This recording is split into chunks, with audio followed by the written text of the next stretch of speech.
So this is my first guide. Ekko is my favorite champion by far. He's my main. He's gotten me all the way out of bronze and through most of silver now. He's probably gonna get me all the way to gold. It's the hope.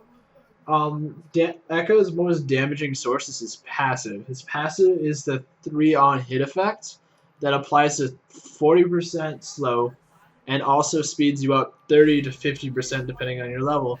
This is where he gets 70% easily of most of his damage, and it's sometimes the reason that you honestly turn around to hit him one more time when you're trying to get away. Your first ability that you're going to want to get is your Q. Your Q can apply 2 stacks of your passive. It also does a lot of damage, and it slows them down a little bit. Not a huge amount. The next ability you're going to want to get is your E. Your E is a dash and also another on-hit effect. It applies all on-hit effects at the same time, giving you that one more hit you need for your passive, or running away. It's really good for either of them. The next ability you need to get is your W. This provides a huge slow, also providing a huge armor source at the same time. It takes 3 seconds to land, so you need to watch out for that. It only actually shows itself for a half second to the enemy before it lands, so that's where you can use it to enter a lot of fights when they don't quite know you're going to take them. His most damaging ability by far, though, is his ult. It also gives you back a lot of the health. It brings you back 4 seconds. It does not give you the same health you had 4 seconds ago, but it gives you 20% to 40% of the damage taken, plus 6.6% every 100 AP, so it gives you a lot of health back really quickly. It's really nice.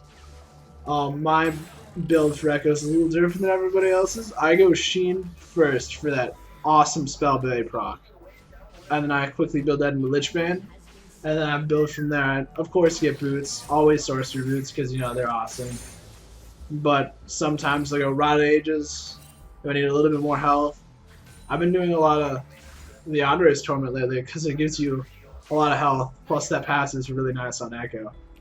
Other than that, most people go Morel and Omicron, Zahania's Hourglass, and really different items from there. Abyssal Scepter is a really nice item if you're going up against AP. Otherwise, Zahania's Hourglass for AD. It gives you a lot of that armor that you truly need.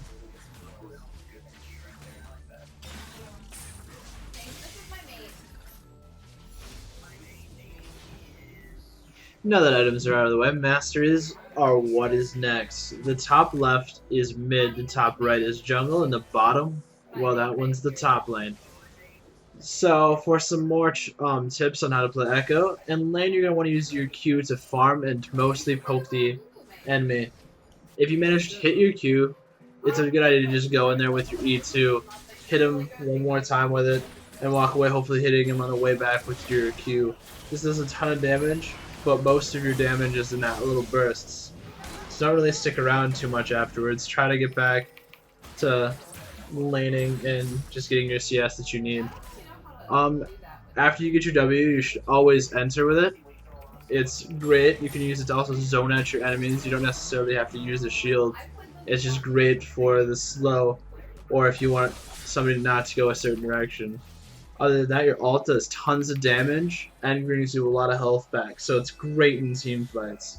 It truly helps a lot, especially if you need to get out of the team fight really quickly and reposition yourself. Alright, thank you. Here's some really cool outplays and fun stuff you can do with Ekko if you learn how to play him really well.